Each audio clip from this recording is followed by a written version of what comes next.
करवाने की कोई जरूरत नहीं है। दिल खोल करके लाज शर्म को त्याग करके जिस तरह मीराबाई नाचती थी, आप सब लोगों ने उनका प्रसंग सुना होगा।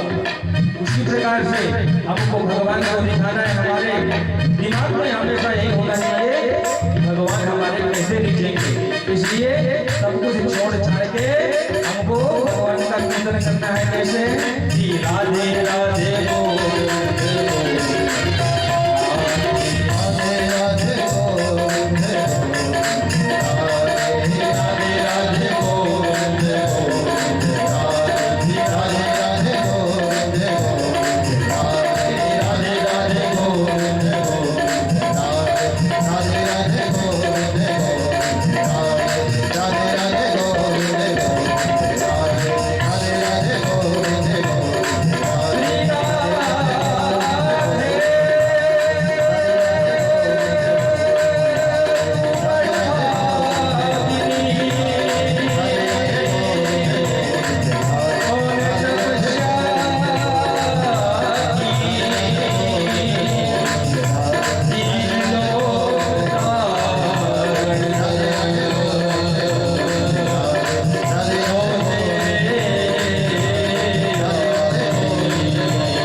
श्रीमद् भागवत महापुराण की जय।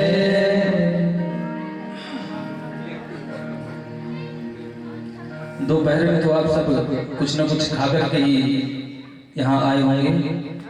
हम तो दिन भर से कुछ नहीं खाए हैं, लेकिन सबसे बड़ा खाना हमारा, सबसे बड़ा प्रसाद हमारा भोजन ये भागवत रूपी अमृत है। हमें तो लग रहा था कि कितनी जल्दी पहुंचे, कितनी जल्दी भागवत का शुरुआत करें, लेकिन हमारे जो यजमान परिवार हैं, हमारी कथा हुई थी जयद्वारा में, नाम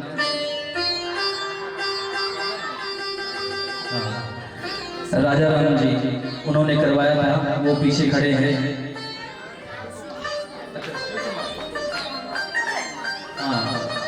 शिव कुमार जी ये दोनों भाई हैं, कोई बात नहीं है। तो इनके द्वारा जयद्वारा में भागवत हुई थी, बहुत सुंदर आयोजन हुआ था। और जब से वो कथा हुई है तो हमारा ऐसा इस केवट परिवार से हमारा लगाव हो गया। हमें ये लोग बाहर के नहीं लगते, घर के लगते हैं। हमारी कथा इस डेट में कहीं दूसरी जगह थी। 8 तारीख से उसने बताया था, पहले हमारा प्रस्ताव ये था कि इस डेट को थोड़ा सा आगे बढ़ा लें, लेकिन भैया ने कहा कि डेट फाइनल हो गई है, तो हम उस कथा को आगे बढ़ा दिए। हमने कहा हमारे घर की कथा है तो उस कथा को हम जरूर करेंगे। और ठाकुर जी बड़ी कृपा किए इस केवट परिवार पर, क्योंकि फरवरी में हुई थी जयद्वारा में, और अभी फरवरी आई नहीं, जनवरी में दोबारा फिर से प्रारंभ हो गई। क्योंकि ये जिस उपलक्ष्य में हो रही है, जब वो कथा थी तो भैया जो ये बाल गोविंद जी हैं, इनके पिताजी का देहांत हो गया था। पहले वो कथा हमारी 4 मार्च से थी, तो उसके कारण वो टल गई। क्योंकि अभी मैंने आपको बताया कि कोई भी चीज अगर हम सोच करके करें तो हमारा सोचा कुछ भी नहीं होता है। जब तक उसकी मंजूरी नहीं होती है, उसकी कृपा नहीं होती है, तब तक हम किसी कार्य को कर नहीं सकते। प्रत्यक्ष प्रमाण है, सब कुछ फाइनल हो गया, हमारा पोस्टर बन गया, बैनर बन गया, सबकी टिकट बन गई वृंदावन से आने की। लेकिन ठाकुर जी यहाँ जिसको भी भेजते हैं उसको एक न एक दिन जाना है। कहीं ना कहीं ये नहीं सोचना चाहिए कि ये गलत हो गया, कहीं ना कहीं ये सब ठाकुर जी की इच्छा है, उन्हीं की इच्छा है, और उन्हीं की ही मर्जी से ये सब काम हो रहा है। करते हो तो नैया नाम मेरा हो रहा है, मेरा आपकी कृपा से सब काम हो रहा है। चाहे आप घर में कुछ भी करो, किसी भी कार्य को करो, किसी भी स्थिति में भगवान को न भूलो। और अगर आप भगवान को नहीं भूलेंगे तो आपकी सहायता भगवान हर रूप में करेगा। अब ऐसा नहीं कि आपने जीवन भर कभी हनुमान चालीसा का पाठ नहीं किया है, और जब आप परिस्थिति में फंस गए तब आप कहने लगे जय हनुमान ज्ञान गुण सागर जय कबीर स्कंद पूजा।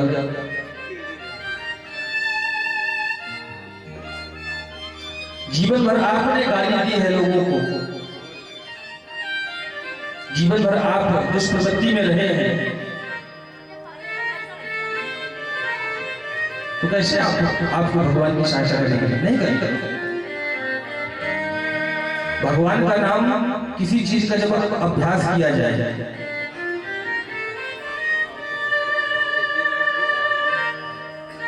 बिना अभ्यासे अनभ्यासे विषम विद्या। अगर हम किसी चीज का अभ्यास नहीं करेंगे वो विष के समान हो जाती है। इसलिए हमें ये भजन करने के लिए हमें ये नहीं सोचना चाहिए कि अब ये बुढ़ापा आएगा तब हम भजन करेंगे, क्योंकि आप आज यहाँ पर बैठे हो, ये कड़वा सच है। आज आप यहाँ बैठे हो, कल आप बैठ पाओ ना बैठ पाओ ये कोई जरूरी नहीं है। इसलिए अगर मन में आए कि हमें सत्यनारायण की कथा सुननी है और मन कह रहा है कि 1 महीने बाद सुनेंगे, लेकिन अपने मन को समझाओ और जितनी जल्दी हो सके उतनी जल्दी अच्छे कार्यों को हमेशा जल्दी करना चाहिए, बुरे कार्यों को हटाना चाहिए, आगे बढ़ाना चाहिए। लेकिन अगर अच्छी सोच दिमाग में आए तो उसे तुरंत करना चाहिए।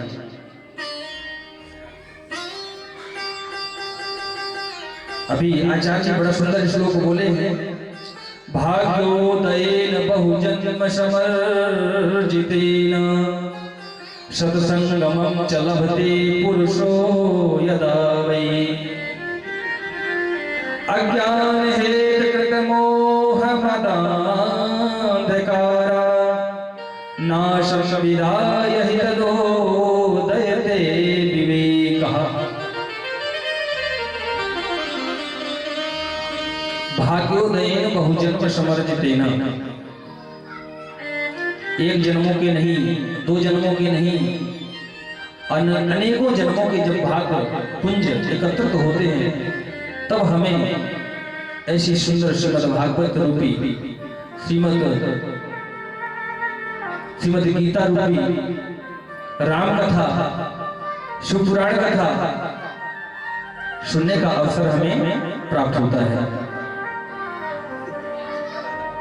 लेकिन भाग्योदयेन बहुजन्म समर्जितेन सत्संगमं च लभते पुरुषो यदा वै। भाग्यों का उदय कब होता है? जब हम सत्संग में जाएंगे, जब हम कीर्तन करेंगे, जब हम संतों का आश्रय लेंगे।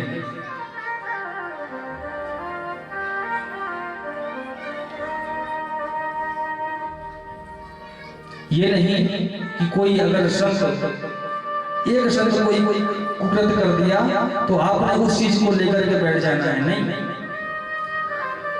मैं करूंगा, आप करेंगे, जो जैसा करेगा वैसा ही उसे फल मिलेगा। लेकिन आप अपनी वृत्ति को क्यों बदल रहे हैं? आप अपने दिमाग में गंदी चीज क्यों ला रहे हैं? इसलिए भाग्योदयेन बहुजन्म समर्जितेन सत्संगमं च लभते पुरुषो यदा वै और अज्ञान हेतुकृत मोह मदान्धकारा। जब हम सत्संग में जाएंगे, संतों का आश्रय लेंगे, सुंदर भगवान नाम गुणानुवाद करेंगे, कीर्तन करेंगे, भजन करेंगे, तब हमारे भाग्यों का उदय होगा। और जो हमारे अंदर अज्ञान रूपी अंधकार बैठा हुआ है, हम कभी कभी सोचते हैं अच्छा कार्य होता है तो हम सोचते हैं कि हमने किया है, और कोई बुरा कार्य हो गया तो भगवान के ऊपर डाल दिया, ये तो भगवान का किया होगा। भगवान को हर चीज में दिक्कत फांसी है। कुल मिलाकर के आप ये समझिए कि अगर भगवान वर्षा कर रहे हैं, ज्यादा वर्षा कर दिए तब लोग गाली देते हैं, ये क्या कर दिया, हमारी खेती नष्ट कर दिया, इतना पानी बरसात में। अगर बारिश नहीं हो रही है तब भी भगवान को कोसते हैं, तब भी भगवान को गाली देते हैं, ये तो वर्षा ही नहीं कर रहा, 6 महीने हो गए, सूखा पड़ गया।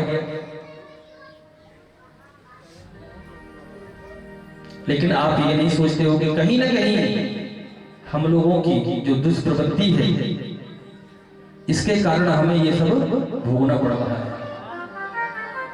क्योंकि कलयुग केवल नाम आधारा, कलयुग केवल नाम आधारा, सुमिर सुमिर नर उतर नहीं पारा सुमिर सुमिर उतर नहीं पारा कलयुग केवल नाम आधार। कलयुग में केवल नाम की महिमा है।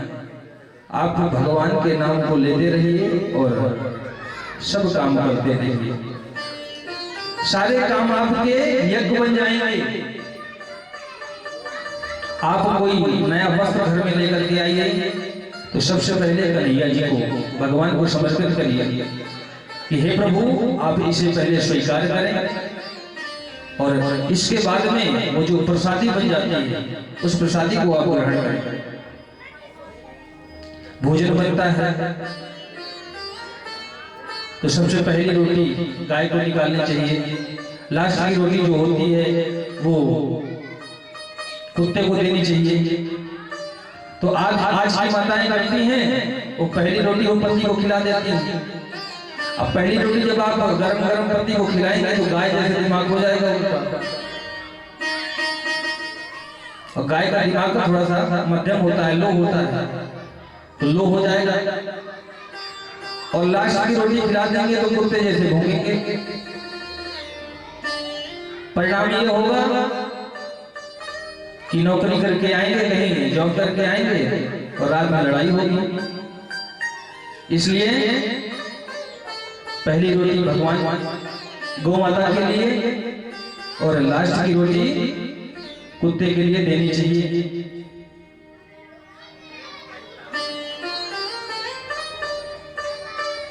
कहने का तात्पर्य है कि आप कोई भी कार्य करो, कोई भी घर में चीज लाओ, कोई भी वस्त्र लाओ, सबसे पहले भगवान को अर्पण करो।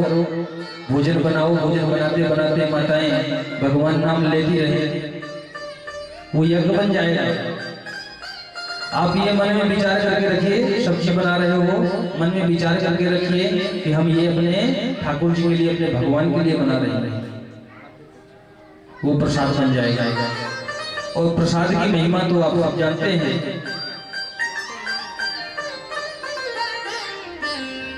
प्रसाद बन गया, प्रसाद पाने का एक अलग ही आनंद है।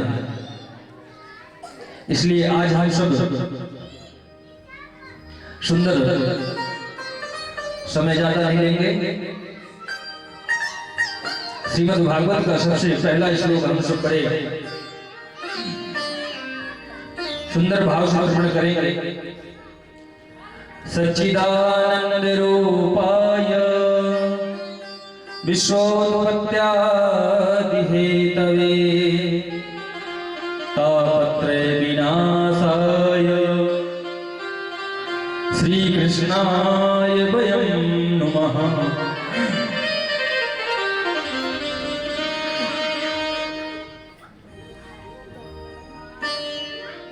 सतघन चितघन आनंद घन सच्चिदानंद। सत किसे कहते हैं और चित किसे कहते हैं और आनंद किसे कहते हैं?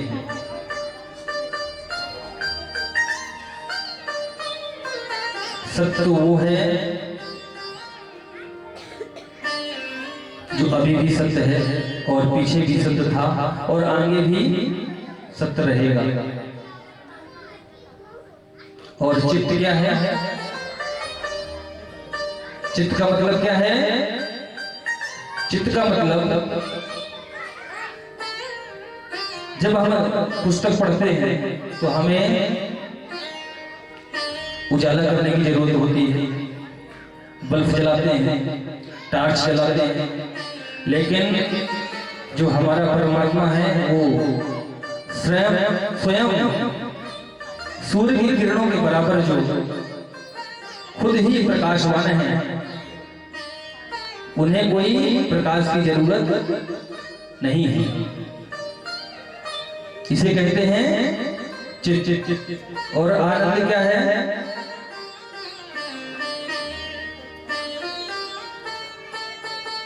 देखिए हर चीज का उल्टा होता है। जैसे दुख का उल्टा होता है सुख, निर्धन का उल्टा होता है धनी।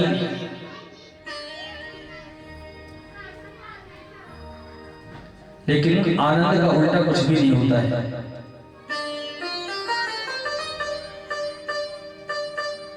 क्योंकि सत और चित और आनंद तीनों भगवान स्वरूप ही है।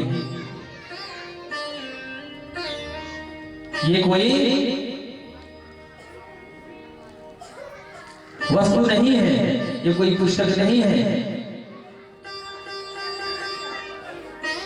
सत और चित और आनंद तीनों भगवान स्वरूप हैं। इसलिए हम सब मिलकर के सच्चिदानंद भगवान के चरणों में हम सब बड़े भाव के साथ में प्रणाम करते हैं।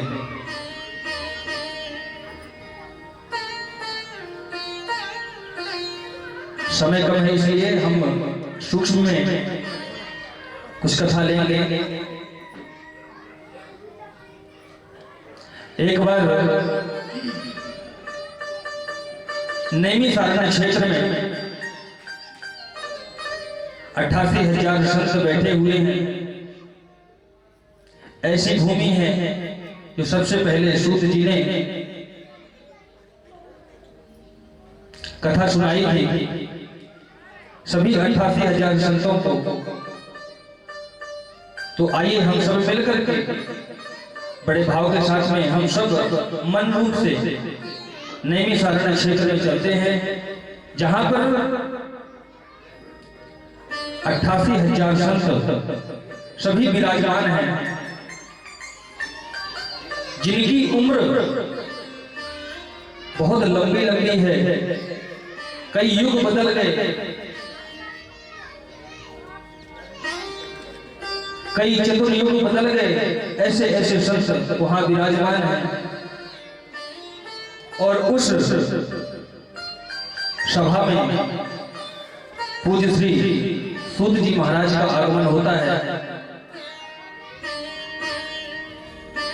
और सूत जी महाराज जब पधारे तो जितने भी संत बैठे हुए थे सभी संत अपने अपने स्थान से खड़े हो गए। सूत जी महाराज ने कहा कि ये सब आप क्या कर रहे हो, उल्टी गंगा क्या बहा रहे हो? आप सब इतने बुजुर्ग हैं और मैं एक छोटा सा बालक आपके सामने आया, तो आप खड़े क्यों हो रहे हो?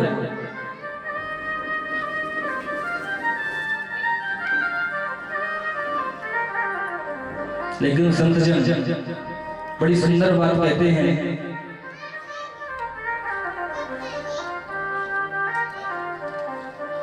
धन वृद्धा बल वृद्धा आयुर्वृद्धा तथैव च ते सर्वे ज्ञान वृद्धा किंकिरा शिष्य किंकिरा।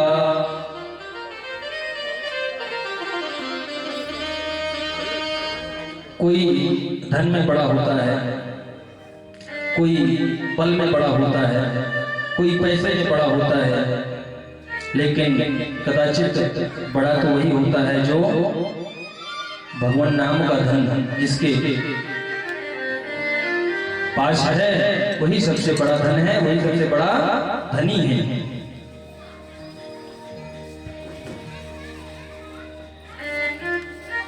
जब ऐसा सुंदर उपदेश सूत जी महाराज करते हैं, तब सभी संत अपने मन में विचार करते हैं कि कथा सुनने का जो आनंद आएगा, परम वंदनीय श्री सूत जी महाराज बहुत ज्ञानी हैं और ऐसे ज्ञानी संत से कथा श्रवण करेंगे तो हमारा जीवन धन हो जाएगा। कृष्ण प्राप्ति करम शश्वत साधना तद्वदाधुना।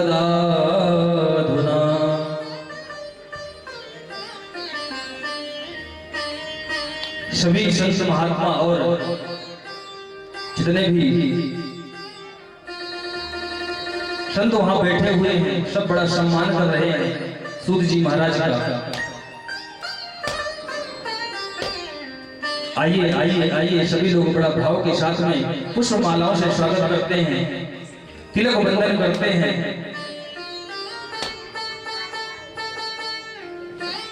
और इतने सुंदर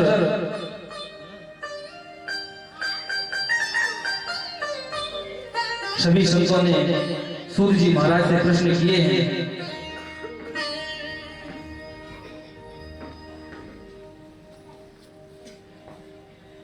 क्योंकि संतों के पास जाकर के कभी व्यर्थ की चर्चा नहीं करनी चाहिए कि हमारे बालक कब होगा, हमारे बेटे की शादी कब होगी,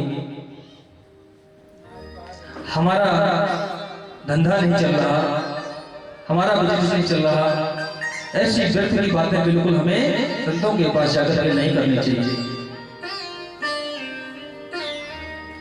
संतों के पास जाकर के अगर कोई बात करनी है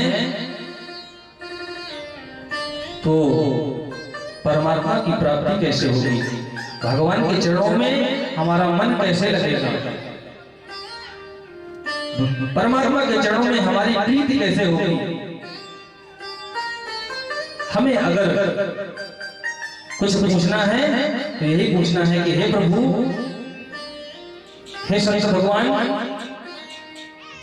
हमारी भगवान के चरणों में प्रीति कैसे होगी, भगवान का गुणानुवाद हम कैसे करें, भगवान का कीर्तन हम कैसे करें।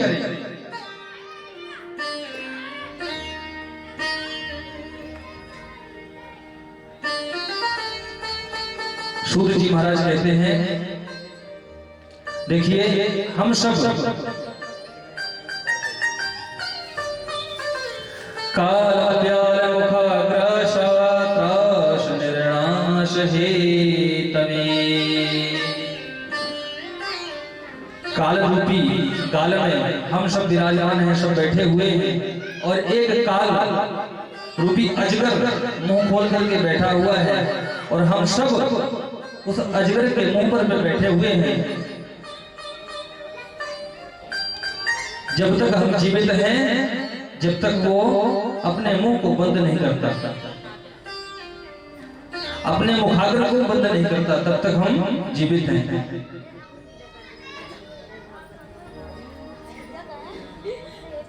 क्योंकि हम कभी छाती ठोकर के रह नहीं सकते हैं कि हम इतने वर्ष जिएंगे।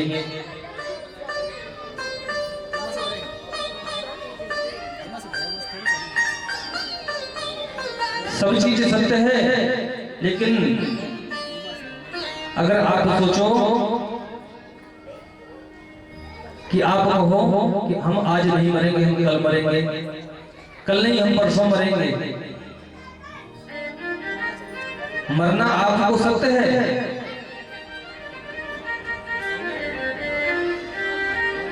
लेकिन अगर आप अपने मन से मरना चाहो, नहीं मरोगे। ये भगवान की ही कृपा होगी। और भगवान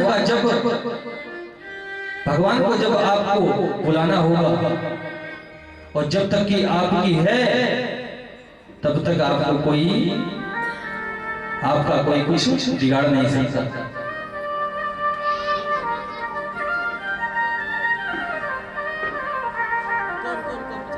इसलिए हमें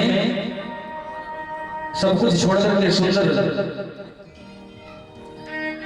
भगवान का कीर्तन करना चाहिए। ऐसी सुंदर सभा में सूर्य जी महाराज विराजमान हैं और सुंदर कथा, भागवत की कथा श्रवण करवा रहे हैं सभी संतों को।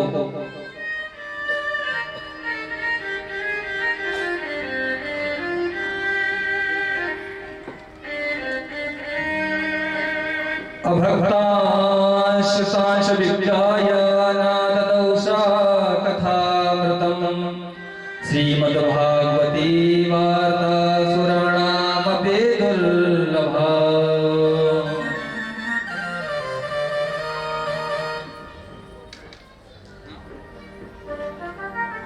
अगर सबसे कोई दुर्लभ चीज है तो श्रीमद्भागवत है। इसको कल्प वृक्ष कहा गया है। यहाँ पर बैठ करके, इसके नीचे बैठ करके हम जो भी मांगेंगे वो हमें प्राप्त हो जाएगा। इसलिए हमें सुंदर श्रीमद् भागवत रूपी कल्प वृक्ष के नीचे बैठ करके हमें सुंदर बातें करनी चाहिए। कोई भगवान को जल चढ़ाने जाता है, भोले बाबा को जल चढ़ाने जाता है,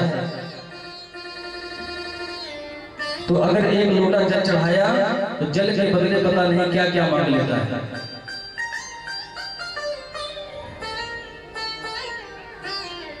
एक आध तो फल चढ़ा के आया और फल के बदले पता नहीं क्या क्या मांग लेता है।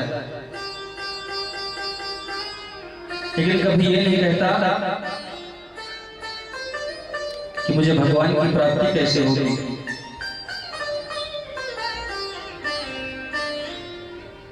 मेरा मन भगवान के चरणों में कैसे लगेगा।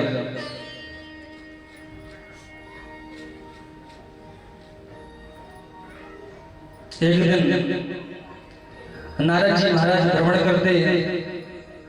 करते जा रहे थे और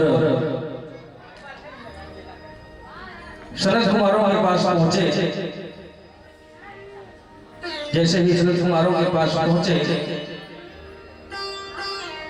तो शरद कुमारों ने नारद जी को रोका और उनसे पूछा, कथम ब्रह्मांडेन मुखः कुतश्चितो तुरो भवान् त्वरितं गम्यते कुत्र कुतश्चागमनं तव।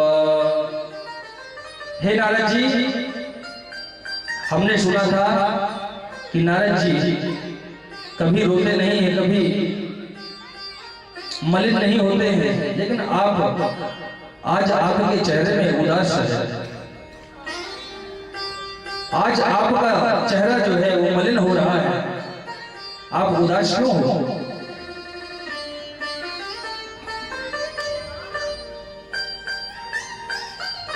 नारद जी ने कहा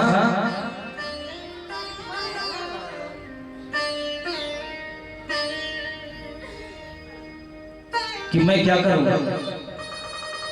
इस धराधाम में मैं जहां जहां भी गया मैं देख रहा हूं कि कोई भगवान का भजन नहीं कर रहा है, सब दुष्प्रवृत्ति में लगे हुए हैं, कोई भगवान का कीर्तन नहीं कर रहा है।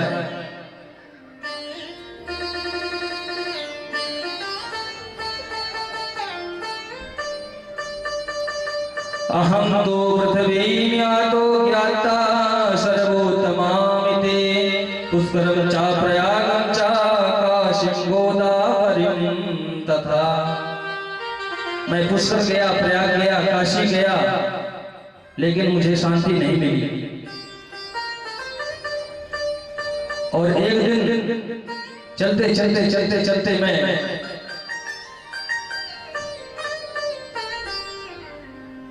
गंगा जी के तट पर पहुंचा।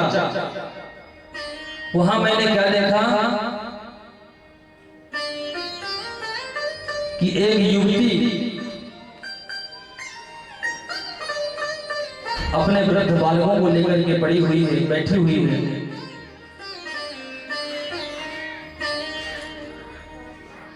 वो युवती वो युवा अवस्था में है और जो उनके बालक हैं वो बालक जर्जर अवस्था में है, बूढ़े हैं।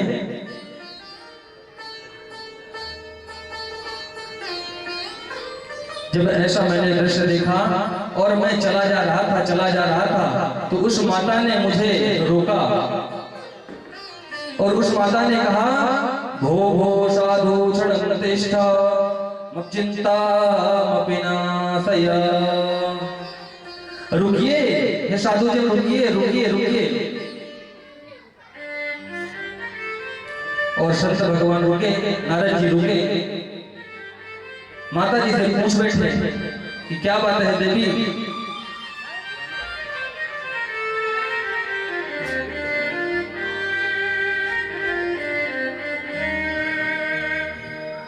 माता ने बताया, ये जो दो बालक लेटे हुए हैं जर्जर अवस्था में, जो बूढ़े हैं, इनका नाम ज्ञान और वैराग्य है, और मैं भक्ति, मेरा नाम भक्ति है। ये मेरे दोनों बालक बूढ़े हो गए हैं, इनका यौवन वापस लाने के लिए मैं क्या करूं? हे संत भगवान, आप कृपा करिए। तब सनत कुमारों ने कहा कि बस इतनी सी बात है, इतनी सी बात में आप इतना मलिन होकर के घूम रहे हो, इतने उदास मन होकर के घूम रहे हो।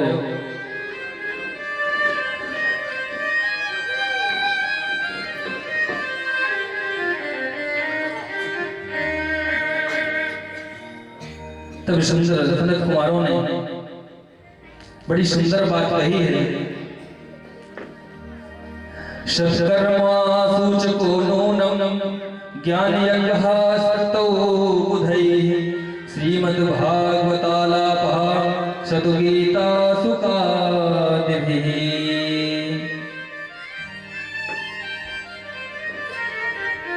सुंदर भगवान का कीर्तन करो, कीर्तन करवाओ, अनुष्ठान करवाओ, यज्ञ करवाओ। नारद जी ने कहा, मैंने वेद का पाठ किया, मैंने वेदांत का पाठ किया,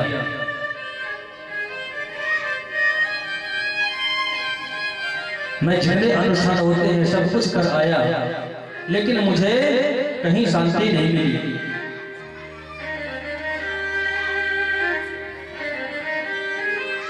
आप इनका जरूर उपाय बताएं कि क्या करना चाहिए, इनकी यौवन अवस्था कैसे वापस आएगी।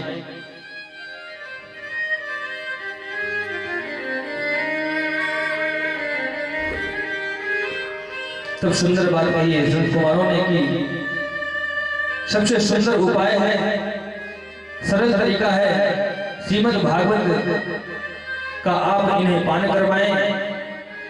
नारद जी ने कहा कि भागवत का पान करवाएं, लेकिन कहां पर? सनत कुमारों ने कहा, सुंदर गंगा जी का तट है हरिद्वार। हरिद्वार को इसलिए चुना कि हरिद्वार बीच में है। जितने भी संतजन हैं बद्रीनाथ के, केदारनाथ के, वो सब आ जाएंगे, और इधर वृंदावन के सब जगह के संतजन आकर के कथा का श्रवण कर सकेंगे। तब नारद जी कहते हैं कि बहुत सुंदर बात कही है आपने, और सुंदर व्यासपीठ गंगा जी के तट पर लगाया है, और सनत कुमार बैठे हैं, सुंदर कथा का रसास्वादन करवाया।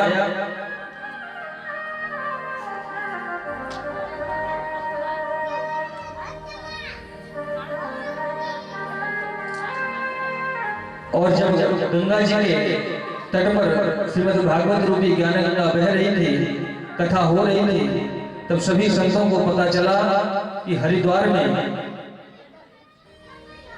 हरिद्वार किसे कहते हैं? हरिद्वार, हरि का द्वार, हरिद्वार। सभी संतों को पता चला कि हरिद्वार में श्रीमद् भागवत कथा हो रही है, तो सभी संत आकर के सब लोग बैठ करके सुंदर कथा का श्रवण करते हैं, और शरद कुमार बड़े भाव से सभी को सुंदर कथा श्रवण करवा रहे हैं। वहां भक्ति महारानी और ज्ञान वैराग्य दोनों तीनों मिलकर के बैठ करके सुंदर कथा का श्रवण किया है, और नारद जी मुख्य यजमान के रूप में बैठ करके कथा का श्रवण किए हैं। उनके कष्ट की निवृत्ति हुई है।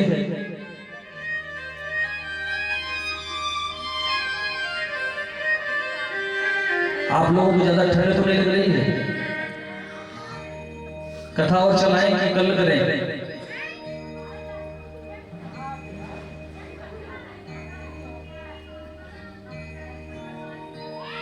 चलिए ठीक है, एक छोटा सा कीर्तन करते हैं, और इसके बाद में आगे की कथा जो है, एक बहुत सुंदर ब्राह्मण है, उनकी कथा है।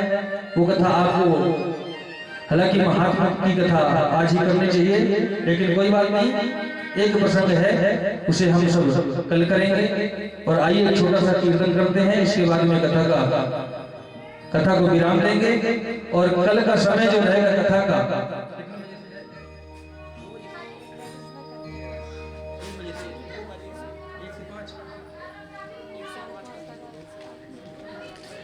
1 से 5 का समय है कथा का।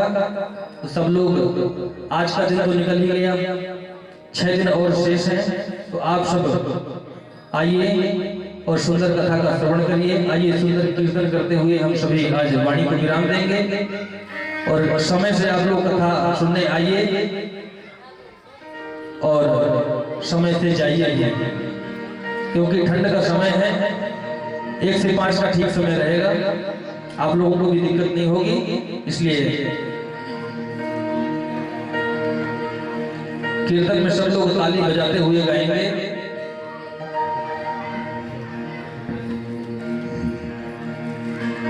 जय राधा माधव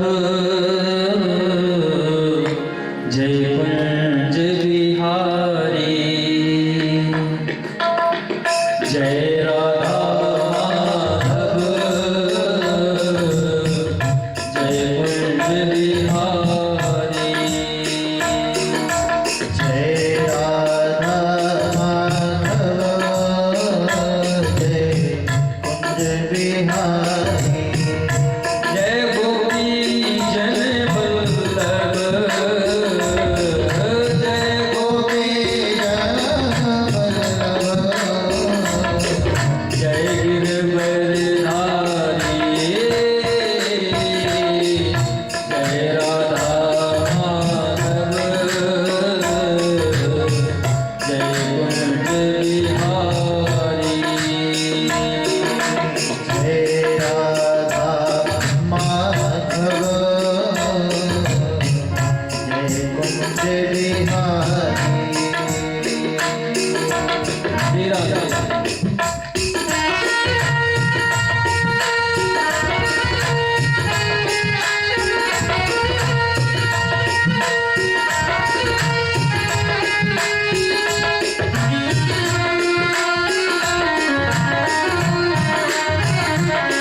बोल वृंदावन बिहारी लाल की जय।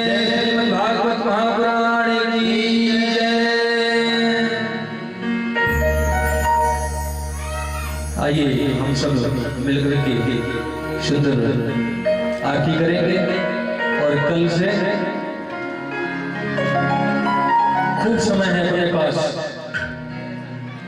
खूब खाइए और खूब कथा सुनिए, क्योंकि बिना भोजन के बैठना बड़ा मुश्किल हो जाता है। लेकिन खाइए उतना जितने में आपको नींद न आए। यहाँ तक मत दे लीजिए कि फिर आपको दिक्कत हो बैठने में। कम खाइए और कम खाइए। इसलिए आइए सुंदर आरती करेंगे और इसके बाद में आरती और प्रसाद सब लोग करके जाएंगे। ओम ज्वालामग्ने नमः महेश्वरी नमः। सर्वे गंधर्वाणि समर्पयामि। सभी लोग अपने अपने स्थान पर खड़े हो जाएंगे और भागवत कथा की दिव्य आरती का आनंद लेंगे।